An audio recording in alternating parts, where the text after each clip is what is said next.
The games they're choosing do not have the representation that women feel is adequate. And so, unless you want to push women to play games they don't want to play just because those games have character customization, then one... Just, can you even imagine that? Wow, this game looks really fun. It's too bad that it doesn't have representation for me in it. I'm not going to play it. Can you just... Like, that doesn't... That doesn't happen ever. That happened to me. Listen, I was very young, turned on my PlayStation 1. I put in the game Spyro the Dragon. And then a purple dragon popped up on screen, and I said, wow, I'm so offended. As a not purple dragon, I cannot play this game anymore. This game is lame, okay? Let me go get my copy of Gex. I definitely feel much more closer to a talking lizard in a tuxedo than I do a purple dragon.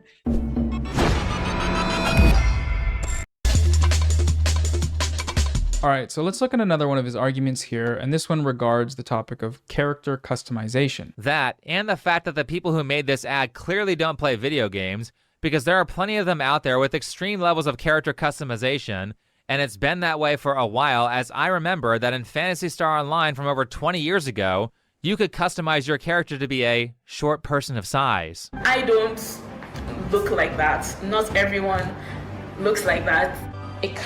You know, there's also something It's so autistic. What Like, is?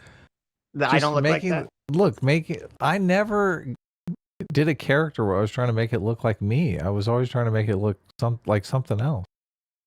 Yeah, no, I agree. Blue skin, gray skin, like just something cool. It's funny because there's a meme of like, whenever you play, you know, there's two types of people. The people that when they play a game, they like choose like, you know, the Minotaur person or like the crazy lizard guy or the monster. Yeah, that's me. Yeah, right. And that was me too. And then it's like the person who every game they play, it's like nondescript white guy with sword. Like they make the characters look the same. Look, you're playing a game. You Right. can be anything. Why would you want to be yourself? It is weird because yeah, I agree. Whenever I would play a game with character customization, I would not try to like mimic the way that I look in the game. So Yeah, me all day. yeah, That'd be something different. there you go, variety. But Think Before You Sleep brings up, and Noah doesn't bring this up in any of his things.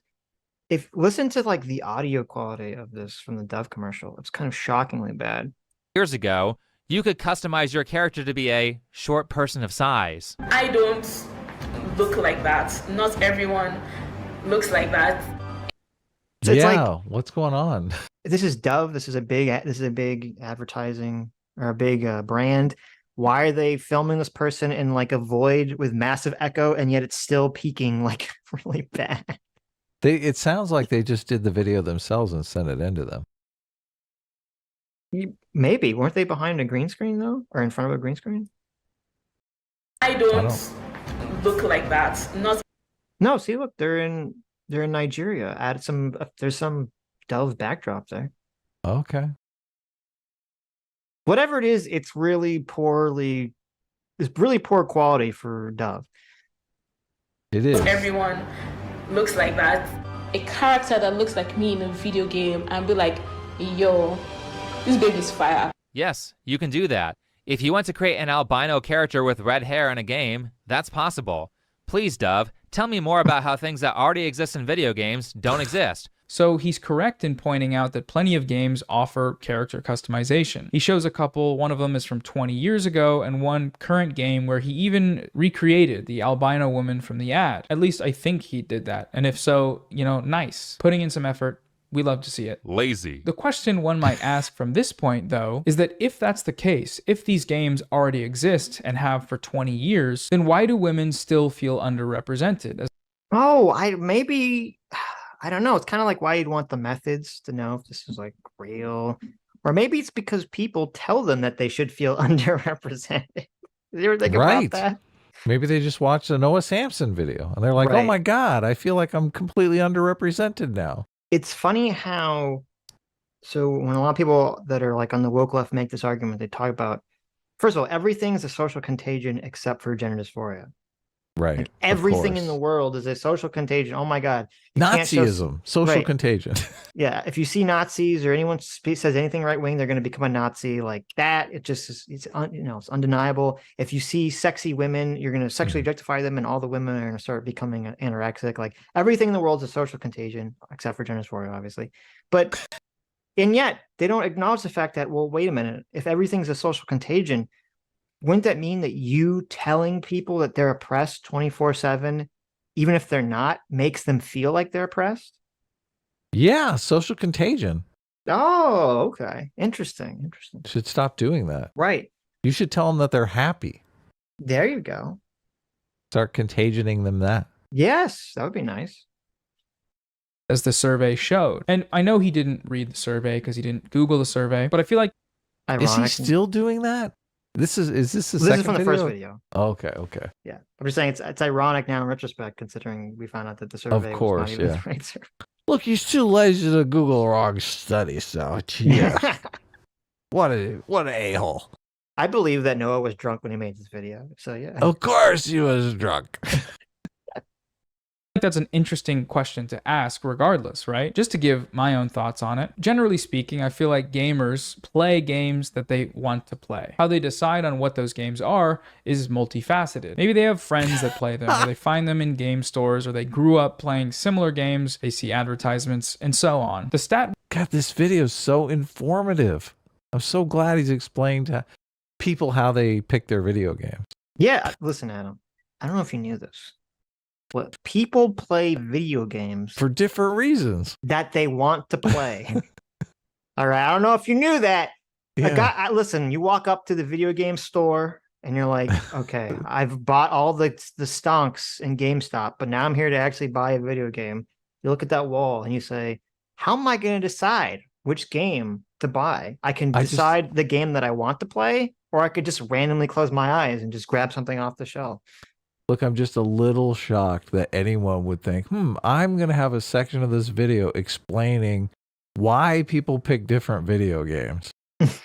Like, isn't that just obvious? Like, people have different interests. They pick the video games that appeal to their interests, exercise their interests. Right, yeah, exactly. Right. we have shows that even though women are choosing the games they want to play, probably, I don't see why they wouldn't be, other than maybe League of Legends addiction, the games they're choosing do not have the representation that women feel is adequate. And so, unless you want to push women to play games they don't want to play just because those games have character customization, then one... Can you even imagine that? Being like, wow, this game looks really fun. It's too bad that it doesn't have representation for me in it. I'm not going to play it. Can you just, like, that doesn't happen ever. Mm-hmm. That never happens. That happened to me. Listen, I was very young. I turned on my PlayStation 1. Okay. I put in the game Spyro the Dragon. Mm-hmm. And then a purple dragon popped up on screen, and I said, wow. I'm so offended. As a not purple dragon, I cannot play this game anymore. This game is lame. Okay. Let me go get my copy of Gex. I definitely feel much more closer to a talking lizard in a tuxedo than I do a purple dragon. See, this is just not an issue for people who play games. This is an issue for people who don't like play people games who play and virtue games. signal that they want to play exactly. Yeah. Right. Exactly. What's so funny is, like, you know, for many years, video games were considered nerd stuff. You know, when I grew up, video games were nerdy. Girls were like, "Oh, you play video games? That's for nerds," right? Right. And then now it's like, "Oh, well, now it's become more mainstream." All of a sudden, it's like, "Well, we have to change." Listen, now that this thing has become mainstream, we have to change it. Okay, we have to change it for all these people that don't even play video games. Yeah, they see it as a propaganda opportunity. Yes. Like, oh, how can we get how can we work our politics into this video game? We'll teach these people. Right. We'll teach these people to accept us. And Noah's argument here is also really stupid, because even on the study he used, it said the majority of games that girls play are puzzle games. Of course they're not represented. It's Tetris, dude. Yeah, like, yeah, when you're playing a Candy Crush, it's like, are you represented because you're not like the right shade of cupcake or something when you play the game? It's ridiculous. All of this is ridiculous. The free market will fix the issue here. Well, Because no, it won't, because the issue is that other people are chapped that the free market is not teaching their politics. well, okay, I'm saying the real issue. Yeah, the free market will not solve the issue of the woke problem. Or Right. what the wokes think is the problem. Yeah. It will solve the issue of whether gamers actually want whatever form of representation in their game. And it's funny because there was a time period many, many, many years ago where I played Myst You got for to the force first them to time. want it. Yes, I played Myst for the first time. I don't know if you ever played Myst. It's a very cool like puzzle game. Oh, yeah. Where you And, float around as a cloud of mist? No, Okay, I've never played no. it. It's like you like wake up on this island. I played a version, there's like a really old version where you have to click through the screens, which I can't deal with. And then there was like a new version, they remade it where it's actually like you walk around like a normal video game. Oh, okay. But no, it's like a game where you like wake up on this island and you're trying to get off of it, and there's this whole backstory about how there's like these different worlds that are connected to each other through books, and someone writes the books and they create the world itself, and like their children essentially start using the book technology to make themselves like kings of these other worlds, and it's like this Wow. it's a very cool story. What's the representation like? I think I might get it. Well, seeing as it's a first person perspective and you never actually see your body, the representation is ghost. So unless you're a ghost, you can't really identify with a character in this game. Ouch. Look, it sounded fun, but the representation Right. is off, so I can't get the game. But so after I played Myst, I was like really into playing puzzle games like that for a while. And I found there's these websites, I don't even remember what they're called, but there are these websites that you would basically pay like $5 or $10 a month. And it had like hundreds of these similar puzzle games. Wow. That were like, go through, scenarios and try to find the person or, whatever, blah, blah, blah. You know what I'm talking about. Sounds fun. And it was funny because I'm playing these games and I started to realize it was weird. There's a lot of similarities between these games where like almost every game, it's like, I'm looking for my lost sister, never my brother. I'm always looking for my sister. I'm like, why am I looking for why is my sister always missing in these games? Right? It's never my brother. It's always my sister.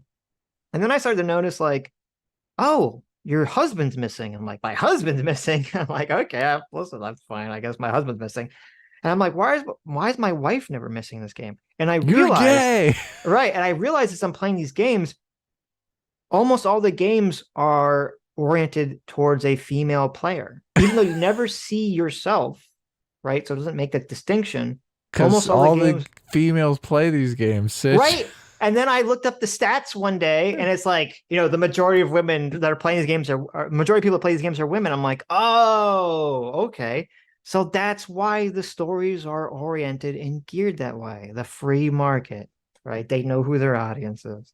But were you repulsed by the fact that your husband was missing, or did you just continue to play the game? I just still played the You're game. like, oh, okay, look, I'm gay in this game. That's fine. Let me find my husband. I was like, no, I want to find out the mystery of like the Rainbow Cave and why the aliens are stealing my husband. I am curious to answer this question. I'll be gay just for this game. All right.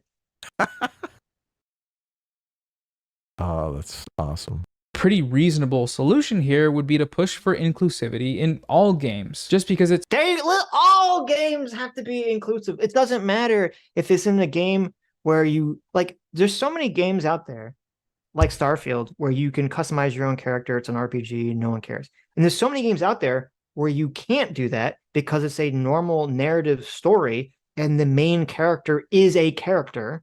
And you're following them like you would in a movie. And so that character cannot be whatever you want it to be. It has to be something that makes sense with the story. Right. Yeah. That makes sense. But no, I guess we can't have this in modern times because every game has to be inclusive. You're talking about like if the main characters, like you're saying, if the main character is like a doctor or something like that, obviously can't be a woman, right?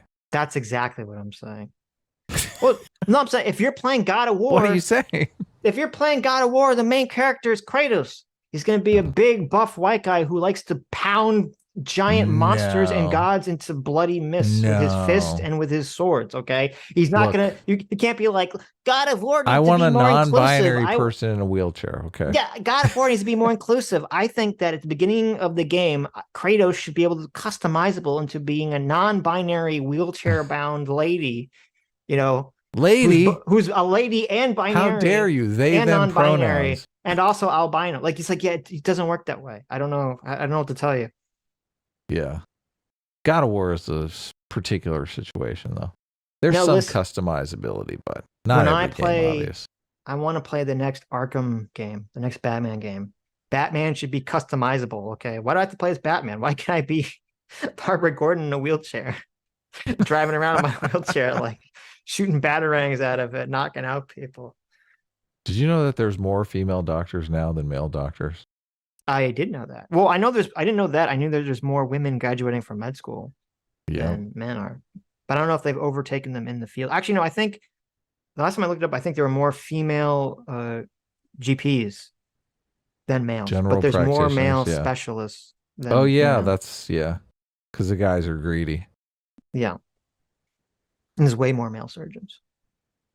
It's currently available doesn't mean it's adequate, and clearly, according to the statistics at least, it's not. So there's still a need for some change. That change could very well be having customization offered in more games, and one way to push for that is to increase awareness that would help. Kind of like what Dove is doing with their ad campaign, which of course is not only about that. Dove is a soap company. They are trying to sell soap, but this campaign... Do you think this was... like they did this dumb thing knowing that it would get a bunch of attention? I guess it's bad attention really for them, right? There's probably a bunch of conservatives that are like, I'm not buying Dove soap ever again. So Dove has been doing this for a while. This whole like, we're the super woke company. Women of all bodies, shapes, and sizes use Dove soap. So they've been pushing this angle for a while. Right. And then they just now crossed over into the video game territory. To kind of Dove does seem like brand. a woman's soap. Well, I mean, that's I why only they're use pushing oil this. of Olay. Yeah, Dove is perceived as a woman's brand. They're playing into the woman's brand, and that's why they're doing the women of all shapes and sizes use Dove. Yeah, it's like the Old Spice is Old Spice is seen as like the male soap. That's why they have the commercials they do, and Dove is seen as like the female soap. What about Irish Spring? That male or female soap? That's a good question. I would say Irish Spring is slightly more male oriented. What about Ivory? That's female. Seems very non-binary to me. I'm gonna say it's female. Oh, okay. Yeah, I know that's what you use, so you're a woman. I use oil of Olay, man. Oh well, they use I go like vagina the full. at that point. I go like the full women's soap. I'm like, women have nice skin. Look, I'm gonna steal their soap. They're putting estrogen in your soap. You know that, right? It's just seeping into your pores. It's making. Look, I've been using oil of Olay for like years. Oh, that's the secret. That's why you look so good. I think it's treated me pretty well. Sitch. There you go. Maybe you should switch. I should switch to oil of Olay. Okay. Sitch is washing his face with lava. That stuff with the pumice in it. Listen, it really exfoliates. Sitch, that's for your hands. It really exfoliates. Okay. The lava gets into your pores and really cleans them out. By eliminating them forever. They no longer exist. Exactly. Look, my face is red. I'm basically Red Skull now. You think your skin is smooth? My skull is smoother. Okay. Yeah. Nice. Okay. Campaign does obviously represent a large-scale media push towards inclusivity, which is a good thing on its own. Don't throw the inclusivity out with the soap company's exploitation. That doesn't actually ring as well as the baby bathwater. Tell us about how you got the study wrong, Noah. That's all we want to hear. Right. Well, and also the whole idea like, oh, inclusivity is automatically good. It's like, well, what do you mean by that? Because he's again not addressing kind of the central point that I think before you sleep and other people bring up in the conversation, which is that it's the aspirational versus the representational idea. And it's why, should we as a society be pushing the idea that people shouldn't aspire to be greater than they are? And them are big brain thoughts, man. He can't even Google the right studies, Sitch. I guess. And I brought this up, and it's very interesting. I kind of brought this up when I complained about Invincible, where I said, Mark kind of annoys me as a character because he's so desperate to be a superhero. And then when he gets to be a superhero, he just sucks at it and whines, and he's just a whiny baby. Right. And I was kind of comparing this to My Hero Academia, where it's like the opposite. The main character is like so desperate to want to be a hero, and then when he finally gets powers, it's like he like the whole thing is just him trying so hard to live up to being like this hero that is basically this responsibility. The Spider-Man, he has like this great responsibility thrusted on him, and he's just struggling so hard to match that level of responsibility. And that's why I like the story so much more than I liked Invincible. And someone, I forget who it was, brought up the good point. He's like, well, like My Hero is an aspirational story. Right. You have these aspirational characters in it, where Invincible is more realistic, where the characters are just kind of more realistic portrayals of how people would be in those situations. And they're completely right. And there's nothing wrong with having stories that are realistic and stories that are aspirational. But it just feels to me that, like, from the woke perspective, they want to throw aspirational out the window completely, unless it's aspirational in terms of like they want to have a woman who is like 400 pounds who can do, she's so aspirational because she can do backflips and judo kicks as well as any guy does, but she's also 400 pounds. So it's like this weird fake aspirational where it's, you can essentially do whatever you want, but you don't actually have to work for it. You just achieve it through the power of, I don't know, your positive body self-image or something. The aspiration is for society to be accepting of fat people. That's True. That's great. Aspiration You're right. is. You're 100% right. So in the, you know what? That's a great point. And that's a great way to conceptualize it. But so it's outside the frame of the movie. That's the problem. But see, so because Noah, and I'm actually glad you brought that up, because Noah actually says, how is woke communist in the next video? How's woke communist, and how does that being communist affect any of this conversation? And that's perfect, because under the liberal frame of individual liberalism, the aspiration is for you, the individual, to accomplish something, right? Right. Yeah. But in the woke socialist frame, the aspiration is for society to do something, to change, to adopt whatever standards they want. To society should aspire to accepting, you know, obese people or whatever. To accepting you for whatever identity you want to latch onto, right? Even if it's obesity. True. Yeah. Version. Hi, you just listened to a clip from the Sitch and Adams show. If you like what you heard, you can listen to our live show right here on this channel on Sunday, starting at 1 p.m. Pacific, 4 p.m. Eastern. And if you want, you can super chat us. We read $20 and up super chats on the show and then do a follow-up stream on the following Tuesday where we read the rest of the unread super chats and interact with fans of the show. Subscribe to this channel right here to listen to the live show or to listen to more of our awesome clips.